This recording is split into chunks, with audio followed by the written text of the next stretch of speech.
காலை வணக்கம்.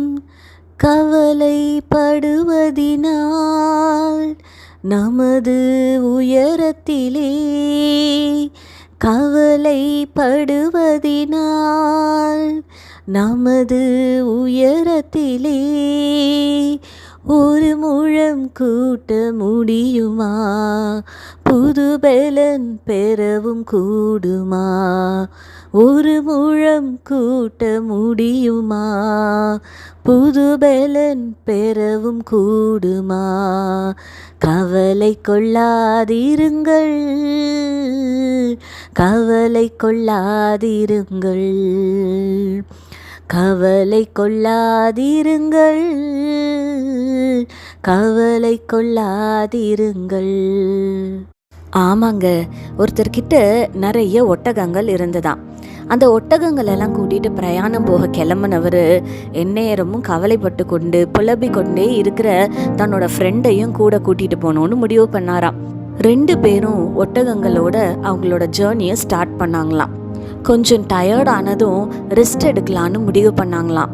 அப்போ அவர் தன்னோட கூட வந்த ஃப்ரெண்டுக்கிட்ட சொன்னாராம், நான் கொஞ்ச நேரம் தூங்கிக்கிறேன், நீ எனக்கு ஒரு உதவி செய், இந்த ஒட்டகங்கள் எல்லாவற்றையும் உட்கார வச்சுட்டு அப்புறமா நீ தூங்கு அப்படின்னு சொன்னாராம். சரி, ஃப்ரெண்டு கேட்குறானே ஹெல்ப் பண்ணலான்னு நினச்சவர் ஒரு ஒட்டகத்தை உட்கார வச்சா இன்னொரு ஒட்டகம் எலும்புதான்.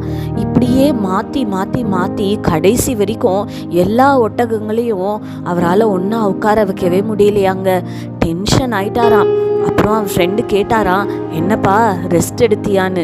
அதுக்கு அவர் சொன்னாராம், நான் எங்கப்பா ரெஸ்ட் எடுக்கிறது, எல்லாத்தையும் என்னால் ஒன்றா உட்கார வைக்கவே முடியலை, ஒன்று செட்டில் ஆனால் இன்னொன்று எழும்புது அப்படின்னு சொன்னாராம். வாழ்க்கையில் பிரச்சனைகளும் அப்படித்தான்னு அவர் ஃப்ரெண்டுக்கு சொல்லி புரிய வச்சாராங்க. ஆமாங்க, இந்த காலை வேலையில் நீங்கள் கூட யோசிக்கிறீங்களா, ஒன்று முடிஞ்சா இன்னொன்று, ஒன்று முடிஞ்சா இன்னொன்று, இப்படி பிரச்சனை மாற்றி மாற்றி வந்துட்டே இருக்கே, நான் என்ன தான் செய்யன்னு யோசிக்கிறீங்களா? வாழ்க்கையில் அப்படி தாங்க, பிரச்சனைகள் இருக்க தான் செய்யும். யோவான் 16:33 ஆண்டவர் சொல்கிறாரு, உலகத்தில் உங்களுக்கு உபத்திரவங்கள் உண்டு, ஆனாலும் திடன் கொள்ளுங்கள், நான் உலகத்தை ஜெயித்தேன்னு சொல்கிறாருங்க.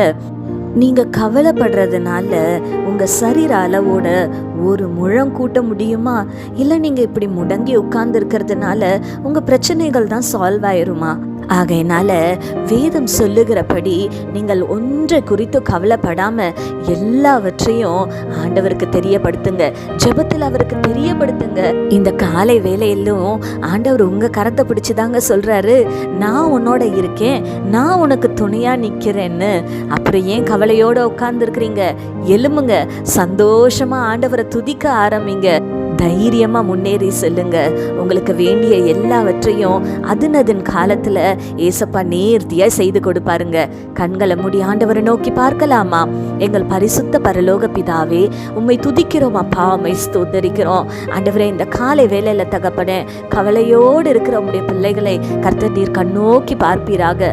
நாங்கள் கவலைப்படுறதுனால எங்கள் சரீர அளவோடு ஒரு முழம் கூட எங்களால் கூட்ட முடியாதுப்பா ஆண்டவரே. உம்முடைய வேதம் எங்களுக்கு சொல்லுகிறபடி நாங்கள் கவலைப்படாம எல்லாவற்றையும் இடத்துல தெரியப்படுத்த எங்களுக்கு நீங்க கிருபை செய்யுங்கப்பா. பிரச்சனைகளே பார்த்து கவலை கொண்டு இல்லாம ஆண்டவரே, கர்த்தர் நீர் எங்களோடு இருக்கிறீர், எங்களுக்கு துணையா இருக்கிறீர், எல்லாவற்றையும் ஜெயிக்க கர்த்தர் நீர் எங்களுக்கு பலனை கொடுப்பீர் என்ற விசுவாசத்தோட நம்பிக்கையோட அப்பா நாங்க முன்னேறி செல்ல எங்களுக்கு நீங்க கிருபை பாராட்டுங்கப்பா ஆண்டவரே. உங்களுடைய பிள்ளைகள் ஒவ்வொருவரையும் கர்த்தர் இந்த காலை வேளையில தொடுவீராக அப்பா, பலப்படுத்துவீராக, உற்சாகப்படுத்துவீராக ஆண்டவரே. கர்த்தர் நீர் பெரிய காரியங்களை செய்யுங்க.